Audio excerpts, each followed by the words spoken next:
Okay, welcome back from lunch, everyone. Nice to see you back. Welcome to everyone online as well. This afternoon, I'm going to be sharing this topic of breathing mindfulness meditation, helping you guys to understand the ins and outs of this. Now that you have understood the Eightfold Path to a certain degree, you'll understand more of where this fits in to the overall path and what it is that you're working to accomplish. Up to this point, we've done meditation 3 times, so you've had a chance to experience it. So now when I start talking about it, you'll have a frame of reference to be able to understand it. Just like always, if you guys have questions, I'm going to pause a few times to give you guys the opportunity to ask questions. So let me know what questions that you guys have. So first, let's just start with a few meditation basics to help you guys get acquainted with what it is that I'm sharing when I talk about meditation, because everybody has different understanding of meditation. That's impermanence, right? But when I use the word meditation, what I'm referring to is this here, that it's a dedicated, active, purposeful training session to eliminate certain unwholesome qualities from the mind and cultivate certain wholesome qualities in the mind in the positions of seated, lying, standing, or walking. Right. So this is how I define meditation, that you're eliminating certain unwholesome qualities and cultivating certain wholesome qualities. It's a dedicated, independent, purposeful training session. And the positions that the Buddha taught are seated, lying, standing, and walking. Right. So sometimes people nowadays, again, with modern language, they might say, oh, honey, I'm going to go for a drive and meditate, or I'm going to go to the gym and meditate, or I'm going to go do some gardening and meditate. It's not possible for you to do that. Sometimes people say, I'm going to meditate all day long. I meditate all the time. All day long, I'm meditating. It's not possible for you to do this all day long. It's not possible. What they're actually practicing, what they're actually doing is they're practicing mindfulness or awareness of mind all day long. That's what it is that you would like to be practicing all day long. But this type of meditation, what I'm describing, what the Buddha teaches, it wouldn't be possible to do that all day long.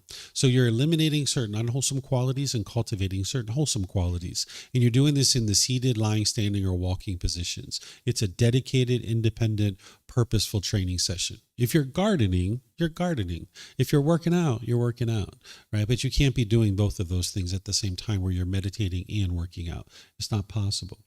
It's important to have a meditation teacher. There's only one type of person that would actually be able to get to enlightenment by themselves without the help of any teachers or any guides. And this is very rare in the world. We talked about this yesterday, that a Buddha, that's one of the criteria of what makes a Buddha, that they can get to enlightenment by themselves without the help of any teachers or any guides. But everyone else is going to need teachers and guides. There's sometimes people that don't understand this, that you need help, because nowadays we're like in a self-service environment, whereas if you'd like to learn how to do something, you can get on YouTube and there's probably a video about it. But that's like baking a cake or, breaking brownies or something. It's not training the mind to get to enlightenment. You're going to need somebody to actually talk to. And there's people over the years that don't understand that this is the case. And there's plenty of people out there that are trying to get to enlightenment by themselves. They don't understand. They think, oh, the Buddha got to enlightenment by himself, so I should be able to do the same thing too. But they don't understand that that's why he's a Buddha. That's very rare in the world for someone to be able to do that. So I'll tell you one story about this so that you guys can understand the importance of having a meditation teacher. There was an individual several years ago that he was trying to get to enlightenment on his own, not realizing that he needed a teacher. And he was a doctor in his home country, so he was a very educated man. And he spent time for about 2 years watching YouTube videos, reading books, things like this. And he worked himself into a really complicated situation where he was having obsessive thoughts. He was sleeping 23 hours a day. He was having depressive thoughts. He was having suicidal thoughts, thinking about killing himself. He couldn't go to work, of course. He was having difficulties working. His fiance, him and his fiance, their relationship was falling apart. At one point, after 2 years of this, he figured out in some way that he needed help. And he found me online and he contacted me and I started trying to help him online. But then eventually I realized it was such a challenging case. I invited him to come to Thailand and I said, it's really challenging to help you considering the condition of your mind. I recommend you come to Thailand. So he came here and I was able to help him here for a couple of weeks. And then ultimately he went back to his home country, and over time his mind slowly improved, where now he's back to work. He's not having suicidal thoughts anymore. He's not sleeping 23 hours a day and all that kind of stuff. His relationship did fall apart with his fiance, but nonetheless, he's back to practicing medicine and all these kinds of things. Now, I don't suspect any of this stuff will ever happen for you. There's nothing adverse about meditation. If you understand it and you're practicing it properly and you have guidance from a teacher to be able to help you. But I share this story with you so you can see how important it is to have a teacher, because you're going to need to reach out and get help. And you can't ask a book questions. It's just not possible. You're going to need a real live person that you can ask questions to.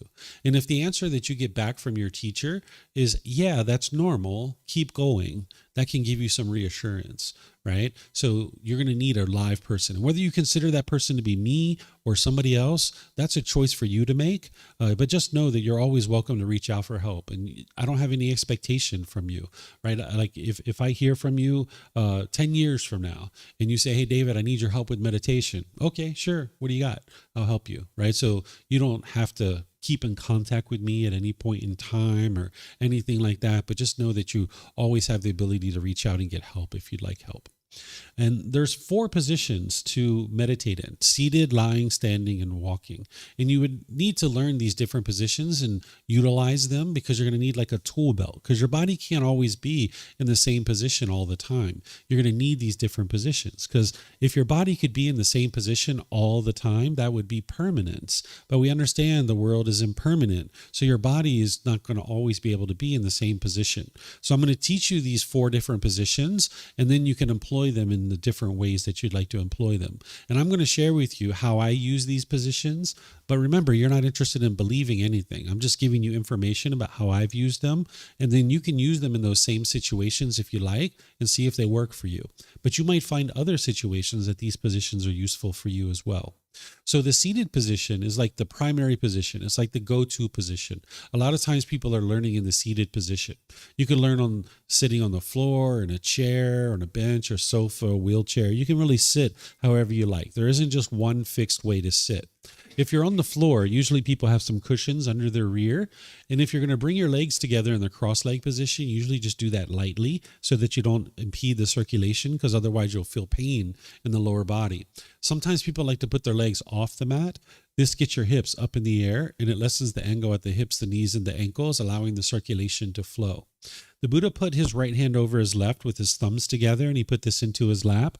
If this is comfortable for you, you could use it, but it's not about everyone doing it exactly the same way. There's other options here as well. Some people like to put their palms on their thighs or their knees, their palms up. Some people just rest their hands comfortably in their lap. So you can put your hands and arms wherever you like. The same thing's true for anybody who might sit in a chair, on a bench, or a sofa, or a wheelchair. You can also sit however you like. There's not just one fixed way to do this. Some people like to put their feet flat on the floor or lightly crossed at the ankles, but you can see me sitting in a chair here with my legs crossed, so this is an option for you as well. And then you can put your hands and arms wherever you like. The Buddha taught these different positions because they're really helpful. And one of the things he used to talk about is having attentiveness of the mind while you meditate. So having your sternum up and your shoulders back will actually help keep your mind attentive and alert during the meditation. Sometimes people think meditation is a time to zone out.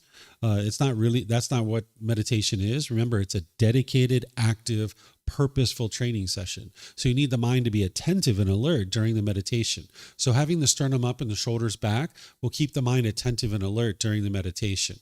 Whereas if you were slouched like this, the mind would have a tendency to be dull or lethargic. But if you're real rigid, the mind could be overactive or uptight.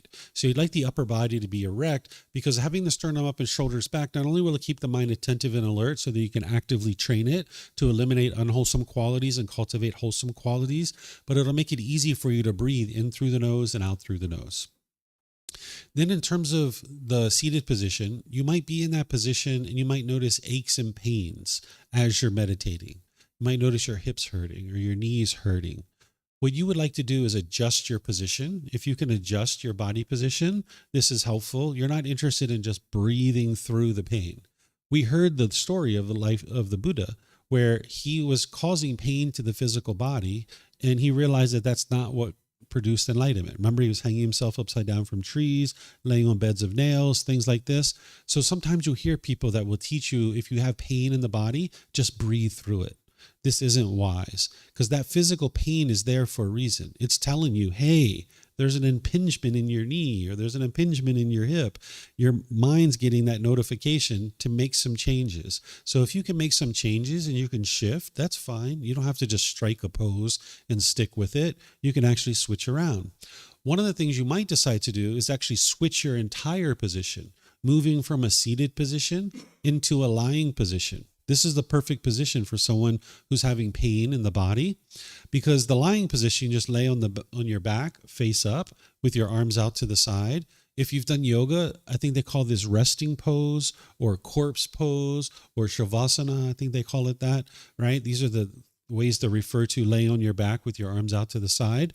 All the muscles in the body are completely relaxed. What you're going to do with the mind is exactly the same. You focus on the breath, and anytime the mind moves off the breath, you cut it off and let it go and come back to the breath. You're just changing the position of the physical body. But sometimes in the seated position or in the lying position, you might notice that you're falling asleep, that you're dozing off. And there's a couple of different options here for you, but one thing you can do is you can change your position.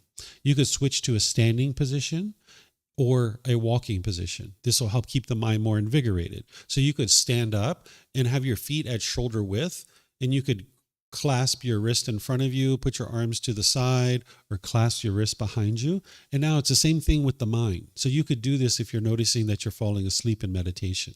I've also used the standing position at like a bus stop. I've been at bus stops before, and I know the bus isn't coming for like 15, 20 minutes, and I've just got some time and there's no seats or anything like that.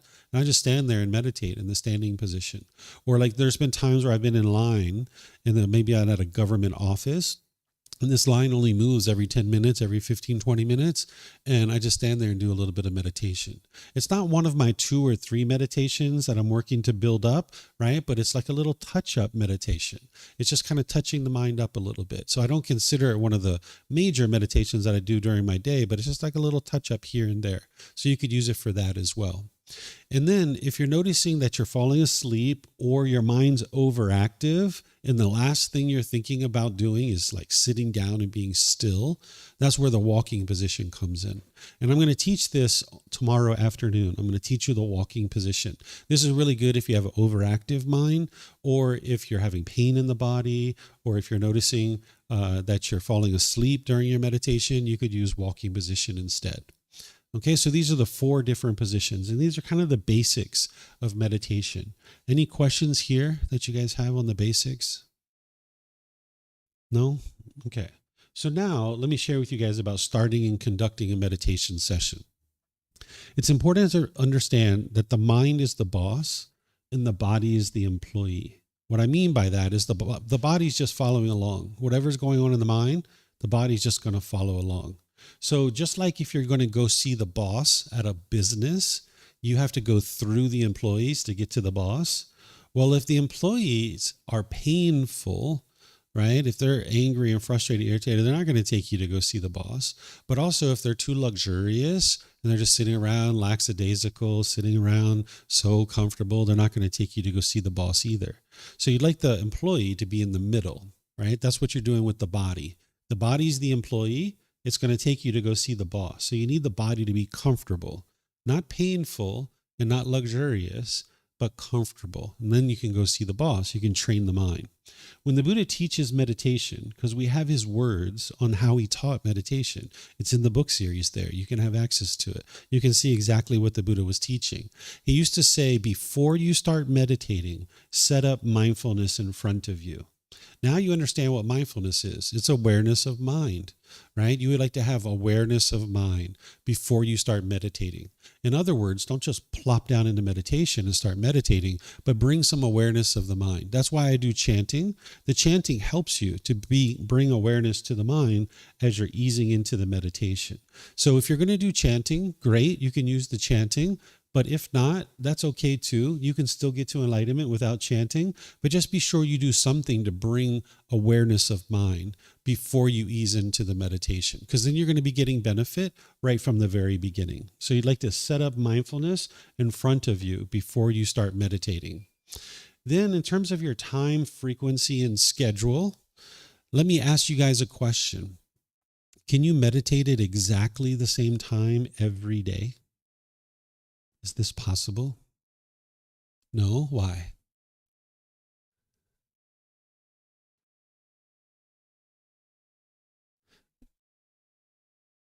Yeah, and what's that called? What does the Buddha call that? Where there's lots of change. Impermanence, right? Yeah, things are constantly changing. It's not possible for you to meditate at exactly the same time every day. So if you set up in your calendar that you're going to meditate at 8 a.m. every day, I can tell you right now, it's not going to happen. Don't sabotage yourself. It's not going to happen, right? There were times where I was meditating and my son walked in and he was like, "Dad, I need you to take me to school." I was like, "Really? I thought your mom was going to take you to school." He was like, "Yeah, me too, but she's gone. I don't know where she's at." I was like, "All right, well, I guess I'm going to take you to school then," right? Whereas if you're attached to meditation and you're craving meditation, you'd be frustrated and angry in that situation, right? But no, you're not attached. You just get up, go take your kid to school and come back and you can meditate afterwards, right? So if there's somebody who tells you that you have to meditate at 3:30 a.m. every single day or else you're not going to get to enlightenment, you know right away that's not true, because you understand the universal truth of impermanence. I can assure you that there is nothing special going on at 3:30 in the morning that's going to make your meditation any better or any worse, right? So it's not true. You don't need to meditate at 3:30 a.m. every day. And here's another reason why you know. The Buddha didn't meditate at 3:30 a.m. every day. You know how I know this? Because watches didn't even exist 2,500 years ago. He couldn't know that it was 3:30 a.m. They knew that it was morning, midday, and evening. That's what they knew based on the sun, right? They could tell morning, midday, and evening. That's what they knew. They didn't have exact precise time 2,500 years ago. So if he could get to enlightenment without meditating every single day at 3:30 in the morning, then you can too. So if anybody tells you these kinds of things, you already know that they don't understand impermanence, which is the very first teaching of the Buddha. Sometimes you'll see people that'll try to get you to sit in exactly the same spot. They want every single student to sit in exactly the same way. Right away, you know that they don't even understand impermanence, that not everybody's going to be able to sit in the same way. Right? So in terms of your time, frequency, and schedule for meditation, the Buddha meditated 3 times a day. It says it right in his teachings. He meditated morning, midday, and evening. So if you can meditate 3 times a day, this is ideal, but you might not be able to. If you meditate once a day, you're not going to get to enlightenment that way, but that might be where you start. But you're going to ultimately need to build up to 2 or 3 sessions per day for 30 minutes or more. And what I suggest you do is you have like anchor points. You know, somewhere in the morning, you're going to meditate. Somewhere in the evening, you're going to meditate. And then if you can get a midday meditation in, great, do that. What you're going to notice is frequency is more important than duration. So if it's a matter of 1 meditation for 30 minutes or 2 for 15, you're going to get more benefit out of the 2 for 15. So go for the 2 for 15 and then just gradually expand that. I don't suggest that you use an alarm. Sometimes people will use an alarm. They will set an alarm because there's going to be one of 2 things that are going to happen if you set an alarm. You're going to be in meditation and your mind's going to be thinking, is it time yet? Is it time yet? Is it time yet? Is it time yet? Right? That's the craving. The mind's craving to know if it's time. You're trying to get rid of craving, right? So you'd like to get rid of your alarm and just meditate. The way that you keep track of your time. Oh, let me tell you the other thing that's going to happen if you set an alarm. You're going to be deep in meditation, getting all kinds of benefit. Oh, man. If I just didn't set that alarm, I could have got so much more benefit, right? So this is like the mind trying to figure out the future, right? At 20 minutes from now, I'm not going to be meditating, but you don't know that, right? You might actually be meditating. So where you don't need to, it's best to not use an alarm. Like maybe on the weekends or in the evenings, don't use an alarm. But if you're on your way to work and you only have 20 minutes to meditate, you might need to set an alarm. So go ahead and do that if that's what you need to do. But the way you keep track of this is about once a week, you look at the time before you start meditating, 9 a.m. Okay, now you meditate. And then whenever you're done, you just decide you're done. And now you look at the clock, 9:15. Okay, meditated for 15 minutes. Now you know, just expand that. Just work on making that a little bit longer. Okay, so in terms of your time, frequency, and schedule, Morning, midday, and evening. Those are the kind of time frames that you would like to be meditating. About 2 or 3 sessions per day for 30 minutes is what you would like to build up to. And understand it can take you 6 months, a year, even 2 years to build up to that. You're not in a race with anyone. You're not in a competition with anyone. It's your own independent practice. So you just gradually build up your meditation practice this way. And frequency is more important than the amount or the duration. Then as you're experiencing sleepiness during meditation, you have 2 options. I already gave you one, which is you can switch positions. You can switch to a standing position or a walking position. That's one thing you could do.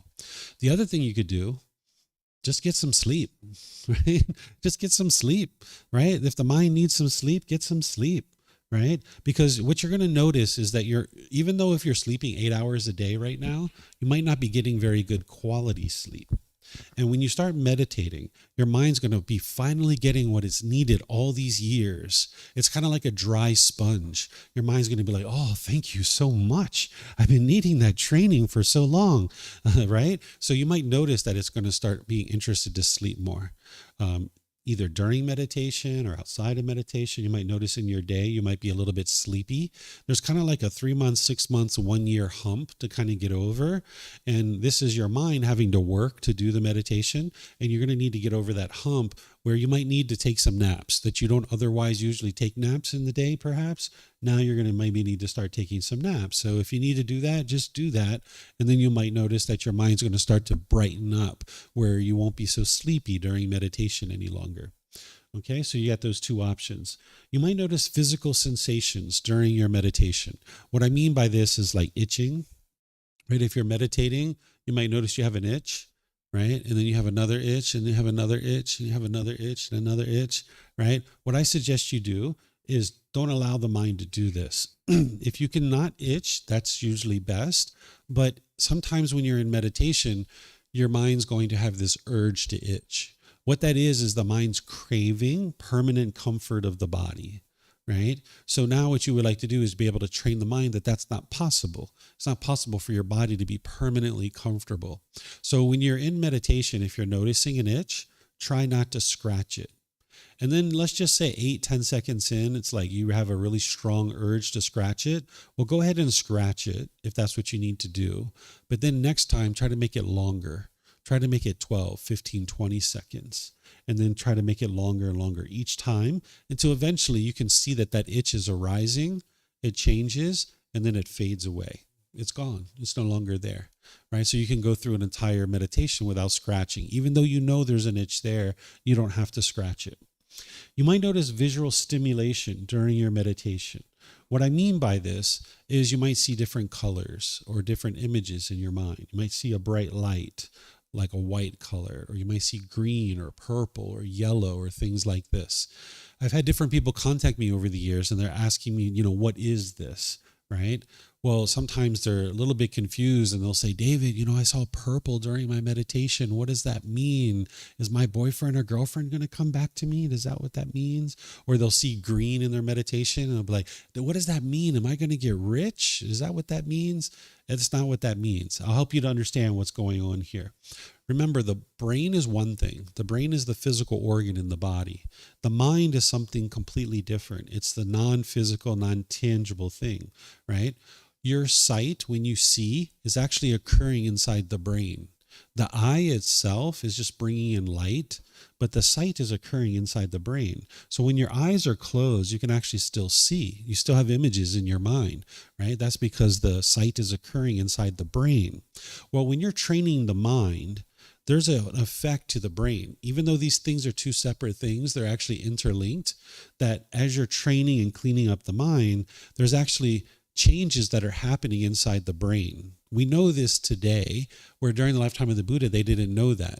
They've actually done CAT scans, MRIs, and use other devices. They can see that a person who's meditating regularly, their physical structures of the brain have changed for the better, and it's actually benefiting people. And when those physical structures are changing, you can actually see colors sometimes in the mind, right? So I used to walk around with a lot of pressure in my skull. I used to have a lot of migraine headaches. About 3 to 5 times a week, I would have migraine headaches. I would even vomit sometimes. They were so bad. Now I don't have that anymore. I don't have pressure in the skull. I don't have migraine headaches. I don't have vomiting like that. I don't experience that since training the mind, right? And there were times where I could actually hear these changes happening inside the brain, right? It was like, and I could feel the pressure releasing out of the skull. So you might notice this as you're training your mind, that there's physical changes that are occurring in the brain. You might hear it, you might feel it, you might see these colors that are happening inside. That's all it is. You're not a special person, right? You're not a special type of person, right? It's none of that. That's conceit. Anybody who's training their mind this way has the potential to experience these kinds of things. They are impermanent, but sometimes people have a lot of pleasure when they see those colors. They get really excited, but then when they don't have those colors anymore, that they're frustrated or irritated. So don't get attached to it, because it's not permanent. Once your physical structures of your brain have fully changed, you won't have these experiences any longer. So you're not interested in getting attached to it. It's not permanent. Then sometimes people have been taught to meditate with external stimulus. What I mean by this is like meditation beads or phone apps or candles or incense or things like this. If you've been taught to use those things, even like music and things like that, that's what's got you to this point. But now I recommend that you eliminate those things out of your meditation session, because as long as you hold on to those things, your mind still has craving, desire, attachment. You'd like to get rid of those things. You only need 3 things to meditate, and you'll have these 3 things with you now and for the rest of your life: the body, the mind, and the breath. Those are the only 3 things that you need: the body, the mind, and the breath. And if you can meditate in that way, you can meditate anywhere, anytime. But if you're attached to this special candle or this incense or something like that, you can be out at a really nice park. The wind's blowing, the sun is glistening off the lake, such a beautiful day, the birds are chirping, and you're like, wow, I'd really like to sit down here and meditate. Oh, I can't. I don't have my special candle with me. I can't do that. Or maybe you're on a mountain trek in the remote mountains of Chiang Mai, 3 days away from civilization, and you're in the middle of the jungle and you'd like to meditate. Oh man, my phone app won't work. I can't meditate, right? So you'd like to just build up your meditation practice where you don't need any of those things, just the body, the mind, and the breath. And the way that you strip out things in your life that are unwholesome is you usually do it gradually or slowly, because your mind craves permanence. When you start making changes, even in your meditation practice, your mind typically doesn't like this, and it'll kind of revolt on you. So if you're meditating with music right now, what I would suggest you do is do 1 session with it and 1 session without it. 1 session with it, 1 session without it. Do that for like a week or so. Then do 1 session with it, 2 or 3 without. 1 session with it, 2 or 3 without. Do that for like a week or 2. Then expand it a bit further. 1 session with it, 3, 4, 5, 6 without it. And now you gradually walk away from it. You're doing these little incremental changes where your mind doesn't even notice the impermanence, right? That's the way you can eliminate anything unwholesome. Like say you were smoking cigarettes and you were interested in getting rid of those. Let's just say you were smoking 20 cigarettes a day. I would suggest you go down to 18 for like a week or 2, and then let the body and the mind acclimate to that. And then you go down to 15 for a week or 2. Let the body acclimate to that, and then keep going down, right? To the point where you're doing 1 day, 1 day, none. One day and 1 day, none. You go back and forth, and you just kind of expand it further and further like that. This is a more sustainable change for you. So you can do this whenever you're eliminating anything unwholesome, but you can also do it if you're implementing something that's wholesome. Like say you're interested in eating plant-based food and you'd like to integrate this into your life. Rather than try to snap your fingers and go cold turkey, no meat and all plants, you can actually do it gradually, where you maybe have 1 day with meat and 1 day with plants, 1 day with meat, 1 day with plants, and then just gradually expand that over time, right? So you do that for like a week or 2 and then expand it, because you're going to need new recipes, new suppliers. You're going to need to find new restaurants. This is all going to take time for you to find all these different things. So you can gradually implement something wholesome into your life this way too. So this is starting and conducting your meditation session. Anything you guys have questions on here? No questions? Okay. So these are the words of the Buddha. where he was introducing meditation to his students. Nowadays, there's hundreds, maybe thousands of meditations in the world. And many of these are actually taking your mind in the opposite direction of enlightenment. And if you tried to learn all these different meditations, it's going to affect your mind in a way that you're not interested in it doing. Or also, even if you try to spread yourself really thin like that, you're going to have so many different techniques you're trying to learn. But there's only 4 that the Buddha ever taught. And there's 2 that are primary meditations that everybody would actually need. So this is where I show you what he actually taught, because nowadays people are out there looking on YouTube and looking in books and even learning from temples and monks and different things and different teachers, and they don't realize that what they're learning is actually completely opposite of what the Buddha taught. So if you're interested in getting to enlightenment in the way that the Buddha taught, you're going to need to get close to what the Buddha actually taught. If you change his teachings or you do things opposite of what the Buddha did, it's actually not going to produce enlightenment for you. So you'd like to get as close to what the Buddha taught as possible, because that's what's actually going to produce enlightenment. So prior to this here, he was talking to his ordained practitioners, and he was explaining certain things that they needed to do in order to get to enlightenment. And then he said, having based himself on these 5 things, meaning the 5 things that he was talking about previously, the monk should develop further another 4 things. The perception of unattractiveness of the body should be developed to abandon lust. This is a meditation to eliminate sexual cravings. If you have like really high sexual cravings, there's a meditation you can do in order to knock that down. Then he says, loving kindness should be developed to abandon ill will. This is a type of meditation to eliminate anger, hatred, ill will, and all the lesser versions like frustration, agitation, annoyance, even the slightest dislike towards others. You can eliminate that from your mind. Or if you have negative self-talk within your own mind, you're having ill will towards yourself, like degrading, diminishing thoughts, this meditation will help you with that too. Then there's mindfulness of breathing. Breathing mindfulness meditation should be developed to cut off thoughts. That's what you're learning in this course, is how to train your mind to cut off and let go. Cut off and let go. Understanding that you will have thoughts during meditation. Even when you're enlightened, you'll still have thoughts, but you're training your mind to cut off and cut off and cut off. You're building this internal mechanism within your mind. Then here's the 4th one. The perception of impermanence should be developed to eradicate the conceit I am. When one perceives impermanence, the perception of non-self is stabilized. One who perceives non-self eradicates the conceit I am, which is nibbana, or enlightenment, in this very life. This is a meditation to realize non-self, to get rid of personal existence view. There's other things besides this that you need, but this is a specialized meditation to help you realize non-self. And it's not something you learn when you first get started, but it's something that comes later. So as you guys develop in the various courses and programs that we have, I will help you to learn this one, but I'm just showing you this so you see all the meditations that the Buddha taught. And that way you don't have to spread yourself thin trying to learn 20, 50, 100 different meditations, because all those meditations weren't taught by the Buddha. You really only need loving kindness meditation and breathing mindfulness meditation to really get started.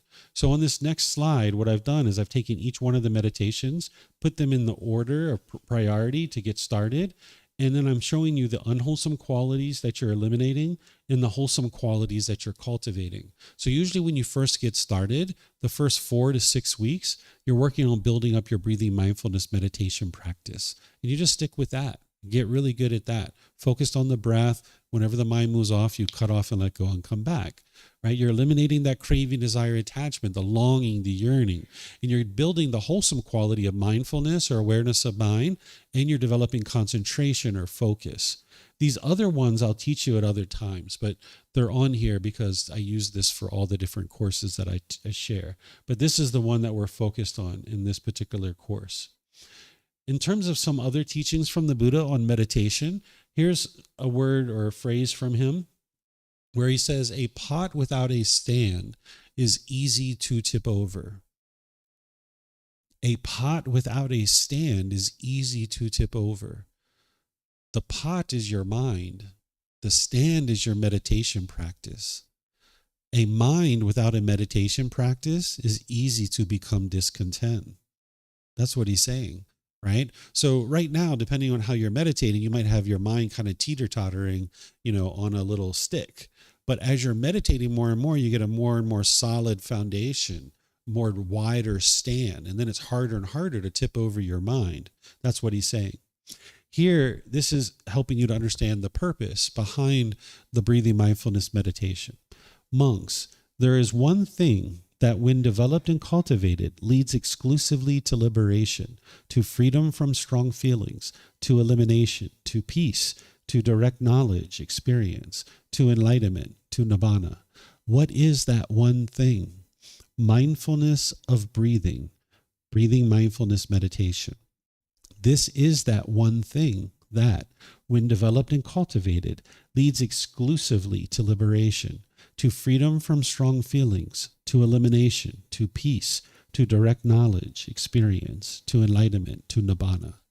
So he's saying there's one purpose for this meditation of breathing mindfulness meditation, to get to peace, to get to enlightenment. That's the purpose of this meditation. If you're doing this meditation, there's no other reason to do it other than to get to enlightenment, right? So he's not saying you only need one thing in order to get to enlightenment, because otherwise he would have just taught meditation and that's it, right? We wouldn't have 45 volumes of books that are this thick, right? He's just saying, hey, this meditation, it leads to one thing. The purpose of this meditation is one thing, to get to peacefulness. It's kind of like saying your car, it leads to one thing, transportation, right? But you need more than just transportation to live your life. But this car that you have, it leads to one thing, which is transportation. That's what it leads to. Okay, so here's the Buddha explaining that to you, that this breathing mindfulness meditation is to help you get to this peace and this joy, this enlightenment. So the way that you meditate is you focus on the breath, and anytime the mind moves off the breath, you cut that off and let it go, and you come back to the breath. When you're focused on the breath, you're building concentration or focus. Then when your mind moves off the breath and you notice that, that's your mindfulness. You're developing mindfulness. When you cut off and let go, you're training your mind to let go, eliminate craving, desire, attachment. You're exercising the mind here so that in meditation, you're cutting off anything and everything that comes up. No matter what thought it is, whether it's a wholesome thought or an unwholesome thought, you're cutting off everything and anything that comes up during meditation. But then in day-to-day life, you only cut off the unwholesome thoughts. So if you're thinking of taking your mom out to lunch and you would like to give her a call and invite her out to lunch, you don't have to cut that off. Go forward if that's what you would like to do. Give her a call, check in with her, right? But if you're thinking about punching your boss in the face, cut that off, right? It's going to cause harm, right? You're not interested in going forward with that. That's an unwholesome thought. Apply right effort to cut it off. So in your day-to-day life, cut off the unwholesome thoughts that are coming up. This is just like a professional athlete. They will train in the gym in one way, and their sport can be completely different. So if I was a professional pole vaulter, when I was in the gym, I might be doing weight training, agility training, cardiovascular training. It looks very different than pole vaulting. But when I go out to my sport, it's pole vaulting, right? So it's the same thing, that you're exercising the mind by cutting off everything and anything. You're exercising your mind in one way. But then when you go out in your day-to-day life, you're using your mindfulness, your awareness of mind. You're using your concentration, your focus. And now anytime you see an unwholesome thought come up, you cut it off and let it go. Have wholesome thoughts in your day-to-day life, support them, encourage them. Don't allow them to fade away, right? That's what you're doing with the wholesome thoughts. Okay, so any questions on meditation here? By the way, the goal of this meditation isn't to eliminate your thoughts. I haven't said that yet in this class. Your goal isn't to eliminate your thoughts. You're always going to have thoughts during meditation. Even when you're enlightened, you're going to have thoughts. The difference is in the unenlightened state, you'll have a bombardment of thoughts. You'll have lots of rapid thoughts. Or you have a thought and you indulge in it and follow it for a period of time before you realize you need to bring it back. In the enlightened state, you're still going to have thoughts, but there'll be quietness and stillness between your thoughts. You're going to notice your thought right away, and you'll cut it off and let it go and bring your mind back to the breath. But there'll be quietness and stillness between the thoughts. That's the only difference. So your meditation, you're going to have thoughts, right? So the goal isn't to eliminate your thoughts. You need those thoughts. You would like to have thoughts, but you would like to notice them sooner and sooner and cut them off and let them go easier and easier. So any questions here on this? No? Okay. So one last thing about meditation, and then we can do it together if you guys would like to do a session this afternoon. The Buddha shares this: meditate, monks, do not be complacent, lest you regret it later. This is my instruction to you. It's the only thing you'll ever get from the Buddha, where he's like, okay, go do something, right? He never puts pressure on you. He never tries to guilt, shame, or fear you into anything. He's not even trying to convince you of anything. He already figured out how to get to peace and joy, right? If you would like to learn how to get to that peace and joy, here it is, right? If you're not interested, okay, that's fine too. Enjoy your life, right? He's just helping you know, hey, if you would like to know how I got to this peace and joy, here's how I did it. And here he's saying, meditate, don't be complacent, right? Don't be lazy, don't be lethargic, because you're going to regret it later, right? When you're angry, when you're frustrated, when you're lonely and bored, when you're feeling guilt and shame and fear and stress and anxiety, you'll regret having not meditated. That's what he's saying, and it's true, right? What I would share in addition to this is never give up. Sometimes you might go through periods of time where you're not meditating as much, but never give up on your meditation practice. Giving up on your meditation practice is like just relegating yourself to being stressed and angry and having anxiety for the rest of your life.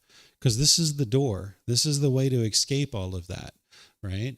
And if you give up on your meditation practice, you're just saying, well, oh well, just going to be angry for the rest of my life.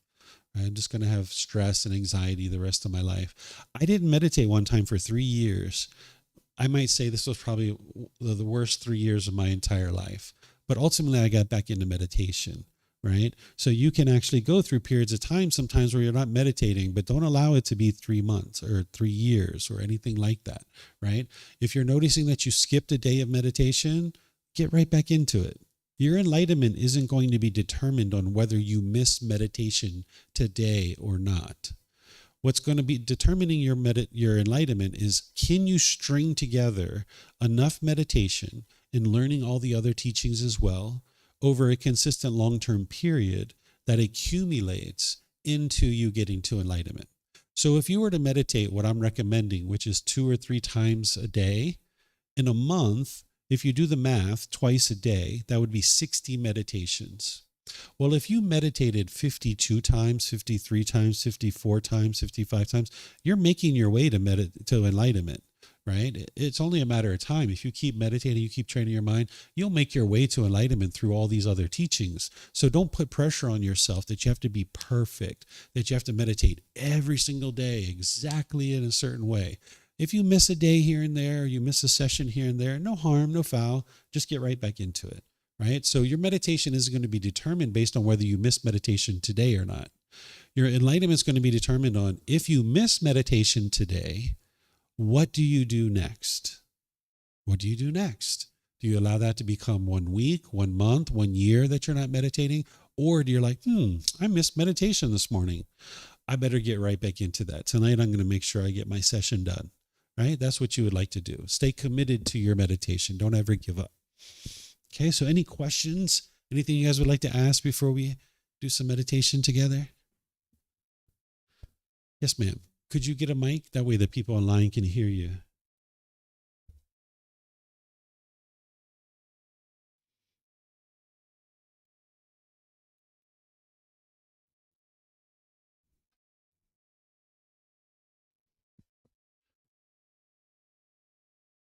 It just takes a second. There you go.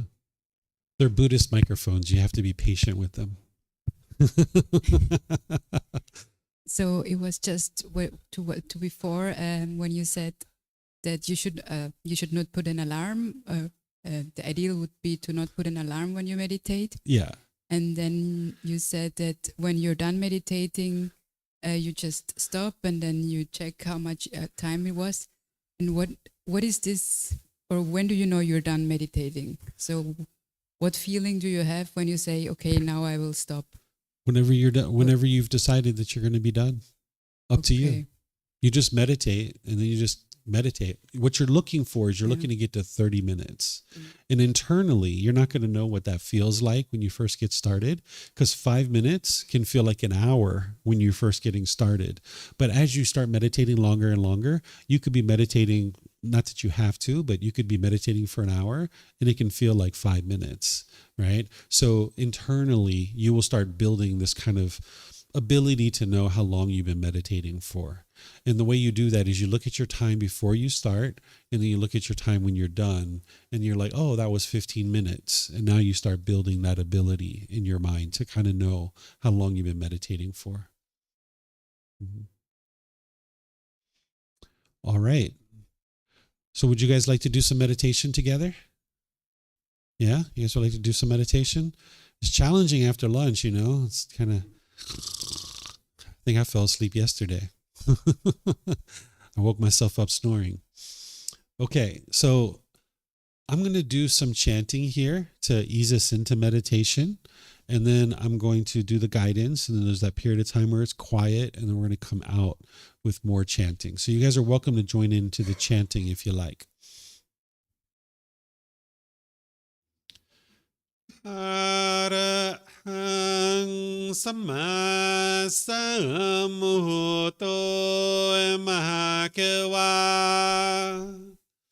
Bhutang Mahakewanang Apivateyami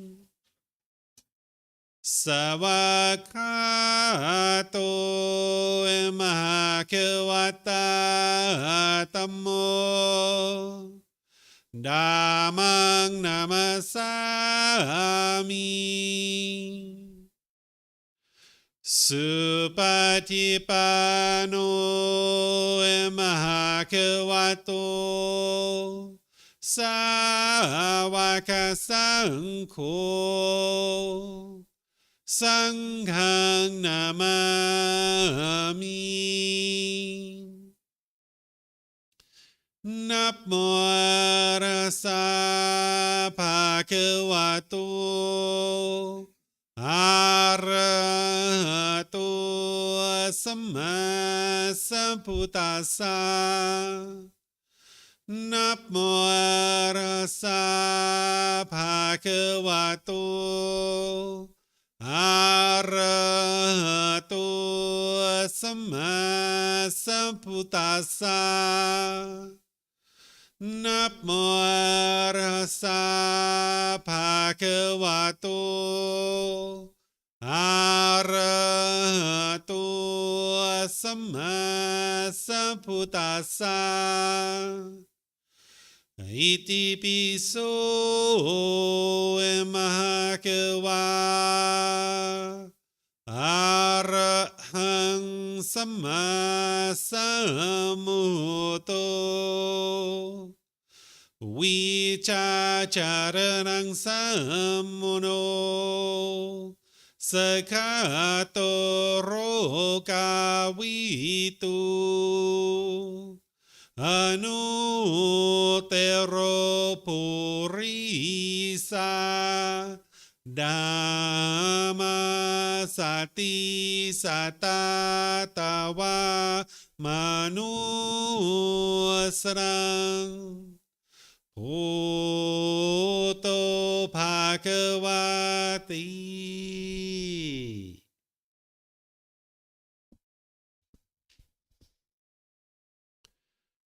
Okay, with the lower body and hands and arms comfortable, in the upper body erect, just close the eyes and start breathing in through the nose and out through the nose. Here you're just looking to establish the breath, a nice, natural, steady, consistent breath. Not forced or controlled, just a gradual inhale through the nose, experiencing the full breath. And then whenever you're ready, exhale out through the nose. Breathing in and out.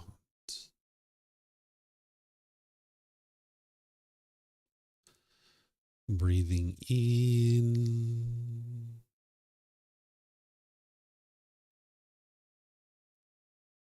and out.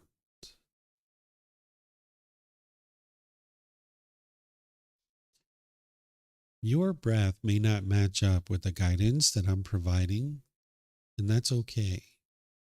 This is your practice. I'm just here for guidance.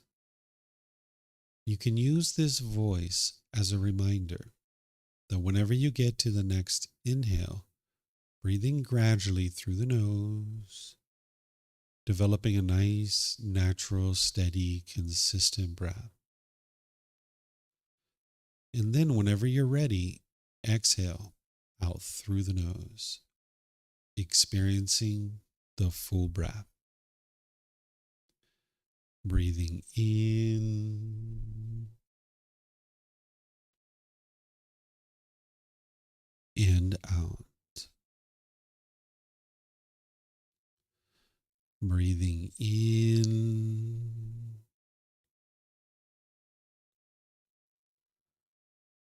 and out.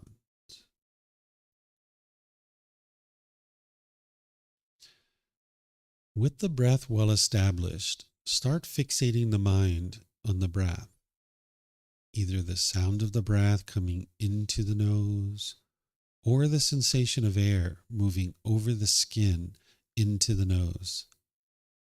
The breath is the present moment. Fixate the mind on the breath, the present moment. Breathing in and out.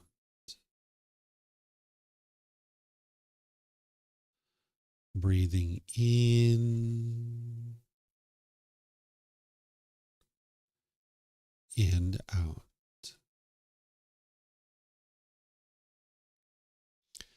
With the mind fixated on the breath, whenever you notice that it moves off the breath, cut that off, let it go, and come back to the breath, the present moment. No need to observe the thought, label it, judge it, analyze it, or even try to figure out where it's coming from. Whenever you notice that the mind is moved off the breath, cut that off, let it go, and come back to the breath, the present moment. Breathing in and out.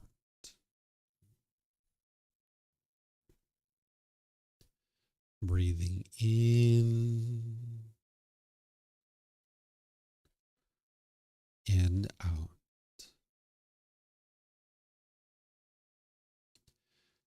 I'm going to be quiet now and let you do this work of focusing on the breath, cutting off and letting go anytime the mind moves off the breath. You have nowhere to go. There's nothing to do. No one needs you right now.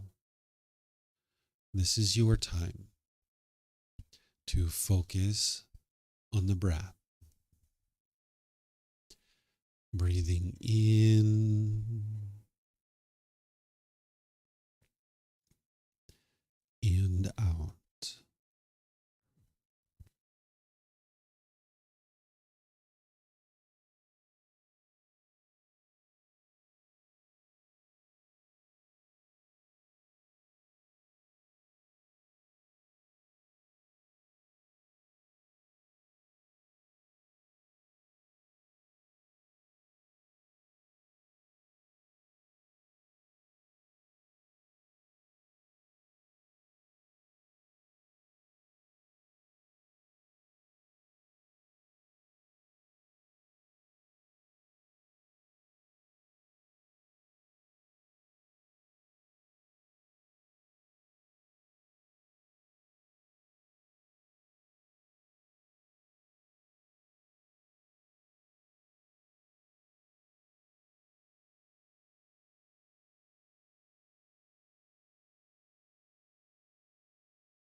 สัมมาสัมพุทโธมหาเกวา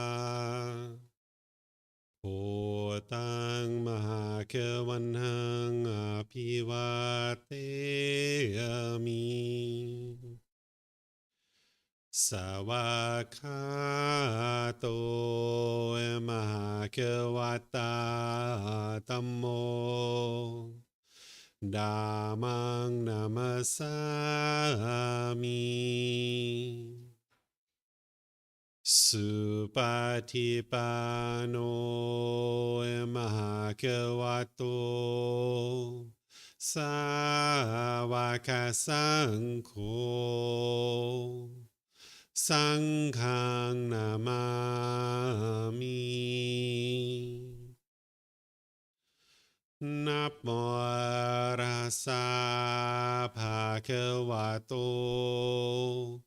อะระหะโตสัมมาสัมพุทธัสสะนะโมตัสสะภะคะวะโตอะระหะโตสัมมาสัมพุทธัสสะนะโมตัสสะภะคะวะโตอะระหะโตสัมมาสัมพุทธัสสะอิติปิโสมหาเกวาอะระหังสัมมาสัมพุทโธวิชาจารนังสัมโมโนสกขาโตโรกาวิตุอนุเตโรปุริสาดามาสติสัตตาตาวามานุสรังโอโตภาควาติ Okay, if you guys would like to slowly make your way out of meditation. Okay, so what questions do you guys have on meditation? Anything at all? No questions? Okay. Well, tomorrow we're going to be learning about the three poisons, or the three unwholesome roots, or the three fires. Today, you kind of got a window into the unenlightened mind with the Four Noble Truths, helping you understand about craving. But there's more at play here. It's not just craving that you need to be able to address. So we're going to kind of broaden your understanding, and we're going to deepen it to help you understand more of what's going on in the unenlightened mind, in providing you the solutions to be able to help you with those things. Then I'm going to teach you the 5 precepts. These are 5 impactful decisions that you could make either wisely or unwisely, that is either going to produce wholesome karma for you or unwholesome karma. If you've heard that the Buddha taught no killing, no stealing, no sexual misconduct, no lying, and no intoxicants, this isn't actually the teachings of the Buddha. He doesn't teach that way. That sounds like black and white. It sounds like rules and commandments. I'm going to show you the original words of the Buddha on the 5 precepts, and then I'm going to show you how to relate it to your day-to-day life and how to apply it in day-to-day situations that you're going to be handling on a day-to-day basis. Then in the afternoon, I'm going to teach you walking meditation. So we have a big full day tomorrow. And of course, we're going to start in the morning with our meditation as well, just like we do each morning. So whatever you guys do today, have a very wonderful and lovely rest of your day. We'll see you next time. Sawadee krap. Sawadee krap.